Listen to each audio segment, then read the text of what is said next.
Think about the last piece of news you read online or a dramatic post you saw on social media. Did you instantly believe it? Did it make you angry or maybe happy? Every single day, we are flooded with thousands of pieces of information.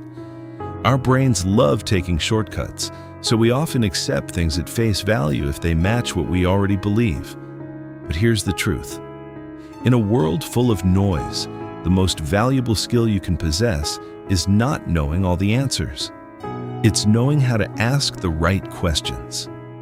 Today, we are going to explore how to upgrade your critical thinking with simple, actionable habits you can start using right now. The first step is to question your assumptions. We all make assumptions every single day. It is how our brains save energy. For example, you might think, this brand is expensive, so it must be high quality. Or, this person disagrees with me, so they must be wrong. Critical thinking starts when you catch yourself making these automatic assumptions and force yourself to pause. Next time you are about to make a decision or form a strong opinion, ask yourself 3 simple words. How do I know? Is your belief based on hard facts or just a feeling? Did you actually research it or did you just hear it from someone else? By questioning your own baseline assumptions, you lift the fog and start seeing things as they actually are, not just how they appear. To make this practical, you need a reliable roadmap to process new information. Whenever a problem or a claim lands in front of you, run it through 3 core questions. First, what do I know? This helps you establish your starting point and separate actual facts from rumors. Second, how do I know it? This forces you to check the reliability of your sources. Is the information coming from an expert or just an angry comment section? And third, what is missing? This is the most important question. What are people not telling you? What data was left out of the story to make it sound more dramatic? When you look at a problem through this lens, you stop reacting emotionally and start analyzing structurally.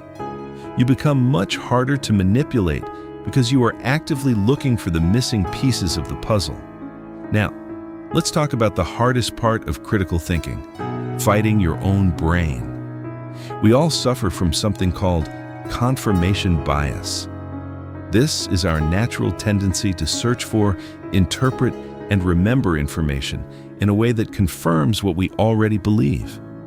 If you think a certain lifestyle is amazing, your brain will literally ignore articles saying it is unhealthy and only notice the ones praising it. To improve your critical thinking, you have to actively seek out opposing viewpoints. Don't just read books or articles you agree with. Listen to a podcast from someone with a completely different worldview.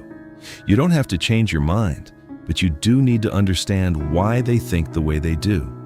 A strong mind can entertain a thought without blindly accepting it.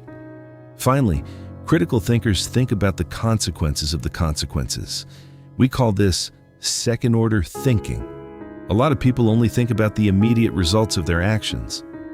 Imagine you have a problem at work or in your life, and you find a quick fix. It solves the issue today. Great! But what happens tomorrow because of that fix? What happens next month?